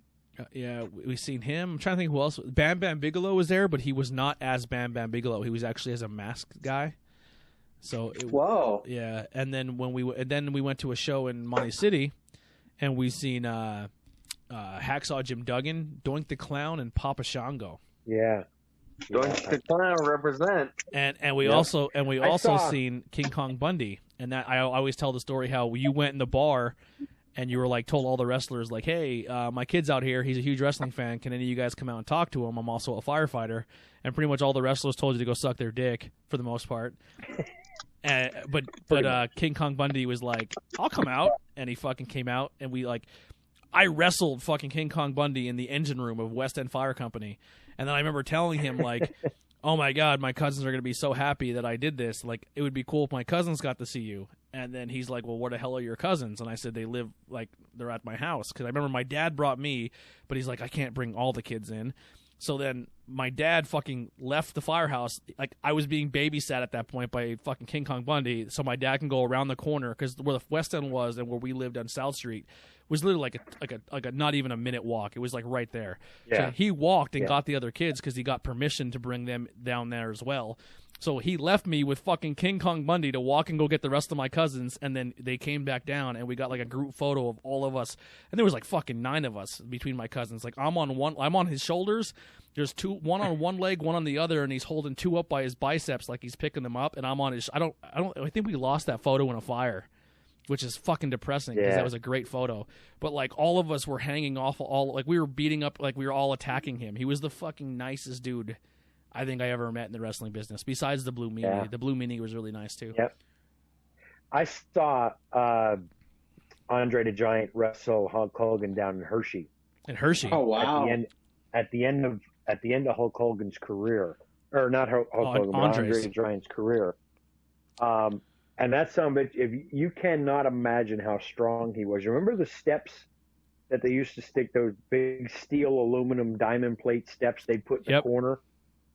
I saw him pick them up and toss them into the ring, and he was supposed to toss them like just over the ropes.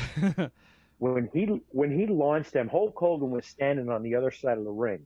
Hulk Hogan had to jump out of the way, or he was going to get hit with the fucking steps. Yeah. Oh wow. Andre the Giant launched them across the ring. Andre was known for working drunk too.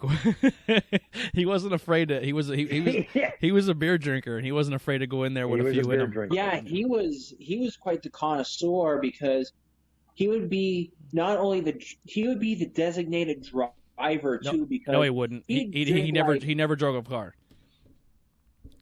Did he really? Didn't he? No, he was too big. They didn't have cars. They didn't have cars big enough for him. You know who used to drive him around?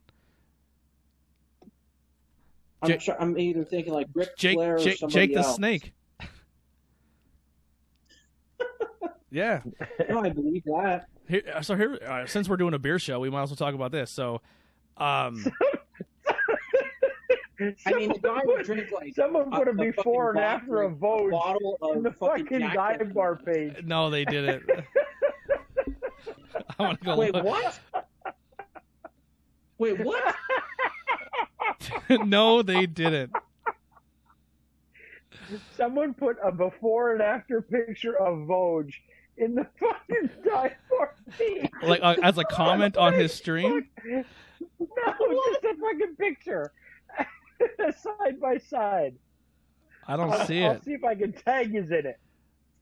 Oh, man. Is it a comment on his stream? I just tagged you in it. I'm so excited for this. Oh, my God.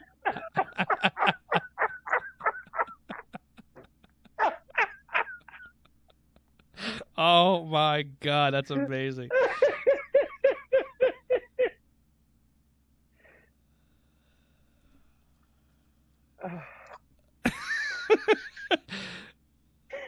You can't share it. I'd share it to the group. Oh my god, it's so good. Oh my god. That's so fucking good. Chrissy Huffman, the Stendo Pope is on the ropes. Tune in now and cheer him on. Aging fine over the past 3 days. Chuck Norris. Oh my Lord. Go. Oh, so, all right. So, in his prime, Andre clocked in at a stone cold 7'4" tall. He weighed about 550 pounds. By the time he was 12 years old, he was already 6'3" and 240 pounds. He could definitely buy his friends beers. The Giant was not one of those iconic names as the eighth wonder of the world, literally quite suffering from gigantism, which caused him to become this tremendous size. So the reason he also drank is probably because it was a great painkiller for him, because he had horrible knees, his body was falling apart. But Andre admitted to one time to drinking 119 beers in a single session during his surgery. He reportedly told an anesthesiologist that it would take him 2 liters of vodka before he feels warm. On an episode of WWE Legends, the Legends of Wrestling, fellow wrestler Mike Graham confirmed that he witnessed Andre consume 156 16-ounce canned beers in one night. Yeah. 156 beers total at 16 ounces would equal 2,496 fluid ounces, equivalent of 530 packs and 1 6-pack, or 530 racks and 1 6-pack, or one keg, 130 rack, and 2 cans of beer. That is 19.5 gallons of beer you would prefer to if you did it in U.S. customary units. That's 62 40-ounce beers. That's close to a full roll of duct tape. He would drink 62 40 ounces. So this guy can play Edward 40 hands with 40 bottles and then some, and that's close to a full roll of duct tape to tape them to his hands. He would drink 32 bottles of wine at one time. So that's 780 fluid ounces, probably 32 ounces of a bottle of wine. And he could drink 40 bottles of champagne before he was drunk. He would also 10 bottles of whiskey, 4 handles of cheap vodka, 65 shots of grain alcohol, and it would take him 1,460 mini bottles of liquor to get him drunk. Assuming his drinking costs at $6 a piece, Andre's wallet would be shattering. It would roll out an estimate of $936 on an average bar tab in today's time, if he had to go to a bar and drink. What the fuck is that? Yeah, what the fuck?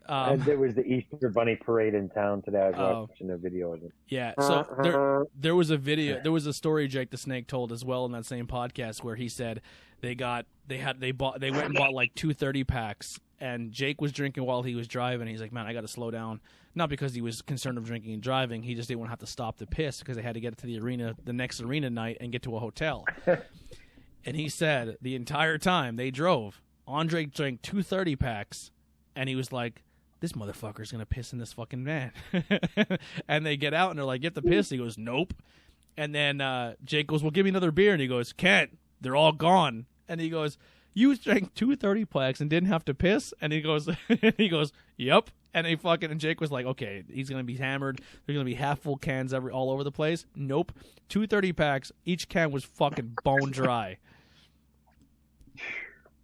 Yeah. I know that.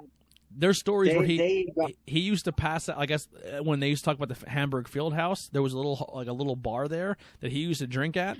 And there's a story where he got drunk the one night, and a bunch of kids were fucking with him. A bunch of guys were fucking with him, and he walked out of the bar, and they were in like a little tiny a little Volkswagen Bug or something, like a small little compact car. And Andre chased him out of the bar, and they got in the car and kind of gave him the like, "F you, we're in our car now." And Andre flipped it over. And then walked back in the bar, and then kept drinking. And then like he would pass out in the hotel lobby, and they're like, "How the fuck do we pick him up and get him to his room? He's 550 pounds." So they just let him sleep in the hotel lobby. That's possible. Yeah, that's crazy. He would hold a beer can, and you couldn't see it. Did I let you borrow that graphic novel, Tony, about Andre the Giant? No. I'll have to then. Whatever's going on in the background there, TV or something, it's really loud. All right, we're at the That's hour. not me. We're at the. That's probably my dad. We're at the hour 45-minute mark. So Ben, what was your third beer here? It would be Lollihop. I didn't have it before. It's dry hop with Mosaic, Citra, and Azaka, and it's a double India Pale Ale. I've been really hitting it hard with Imperial doubles tonight. 8.2% alcohol by volume. And this one I've had before. Well, I had it last night. Really nice scent to it. Fucking amazing. I like it. You know what I mean? It's a good drinking beer. Obviously. For real though, I'd probably give it a 3.5. Drink. What it is.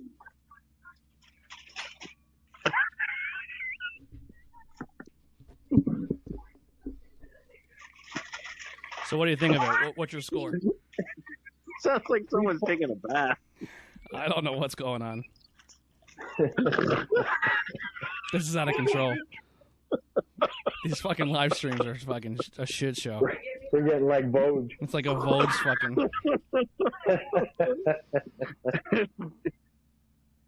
Are you getting me a glass of milk? Oh, there's Mom. Are you getting me a glass of milk? I didn't hear you. I'll go with him. She ain't getting shit. Oh, shit.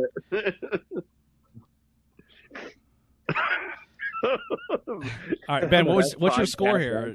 Are you alive still? No, I'm alive. I just said 3.75. All right, so I'm drinking. we got the fun gasms going on. About? This is fucking off the rails. I fucking lost control of this.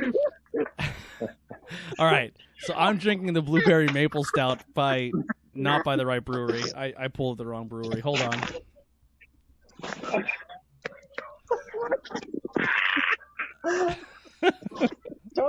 That's just fucking losing That's it. Jason laughing like that.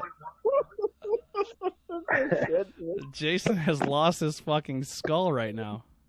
All right, so Blueberry Pancake by Elliot Cottville is brewed in a collaboration with Sprague's. Oh, Sprague. We know a guy named Sprague. Maple Farms. This seasonal ale is made up with local maple syrup and blueberries for a dessert or breakfast. Like the flavor and the aroma. It's been checked in 3,751 times. It has 3,751 check-ins. So that goes to show me that 4 people have had this twice. It averages. That's easy math. It is a 7% alcohol. It's 11% IBU. It averages a 374. I can't see how many of my friends have checked it in, though. I guess I can. Actually, Jason, you checked this in and gave it a 275. Hell yeah, suck a dick. You're my only friend who had it. All right, I'm gonna give it a sip here. I'm not gonna lie. When you pour it in the glass, the maple comes out. When you're sniffing it from the bottle, all you get is blueberry. I'm not a huge fan of maple. I have to piss so fucking bad. I'm gonna pee, give my review, and then we're gonna wrap this up. All right, I'm gonna go pee while you pee then. All right. So I went during. That means Ben and Tony's dad have to talk. Well, We'll carry the show for a bit. We will carry it. No big deal. Listen, I'm going to give a review and then I'm wrapping up. So if you're not back by the time we pee, we're ending it. So my initial taste, right? For how much it smells like blueberry, it tastes like I'm drinking syrup. It tastes like maple syrup. I'm not a fan. Yeah, it's actually kind of gross. That's kind of shitty. Oh. I mean, if you're into that, you'll love it. It's a little too much. It's a little too maple-y for me. I'm gonna give this fucking. I'm gonna give this a 2, an even 2. A little too much for me when it comes to the maple. Not enough blueberry. It smells like the aroma is 100% blueberry. But yeah, it's not for me. So Ben, you'll be getting 3 of these. Congratulations. Oh boy. Yeah, that'll do it. Yeah, once again, this is the first time we tried this over the phone. We're probably going to be like this for a little while. Sorry for everything. It's a little different, unique take on this. We do have a lot of stuff lined up once this whole quarantine goes over. But that'll do it for Bangin Beers. We'll see you guys next time. And stay safe, stay quarantined, and stay the fuck in your house unless you're going to buy beer. Happy Easter. Yeah, and happy Easter. Yeah, this will be a week after Easter because we have an episode coming out this Sunday, and then this will air the following Sunday. But we'll see. Right, cool. Anything you guys want to plug before we get out of here? I'll plug Branching Out Bottle Shop up in Camillus, New York. Cool. Great folks. Nice selection of beer, and I'll be visiting them next week. Awesome. Ben? Awesome. I'm going to plug the cake stand for having most of the beers that we had tonight. Pretty much all of them.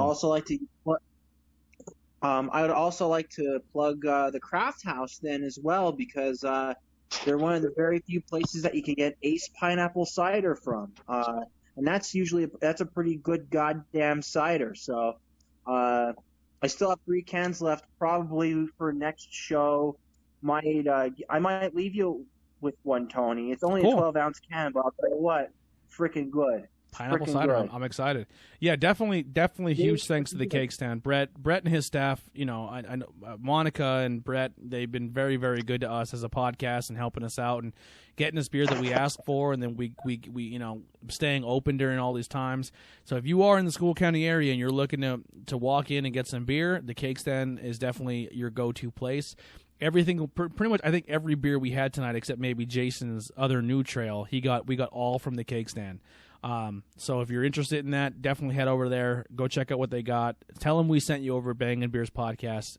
We'll check real quick. Jason, are you back? Yeah, I'm here. Anything you want to plug before we get out of here? Well, look, he's okay. Sometimes he's a pain in the ass. It depends what day of the week you get him. It just all depends. But I never get Brett. Hey, you guys are lucky to get Brett. I don't get him at all. I get the other dude. Oh, John. He's all right. Yeah, he's all right too, but I like to get Brett once in a while.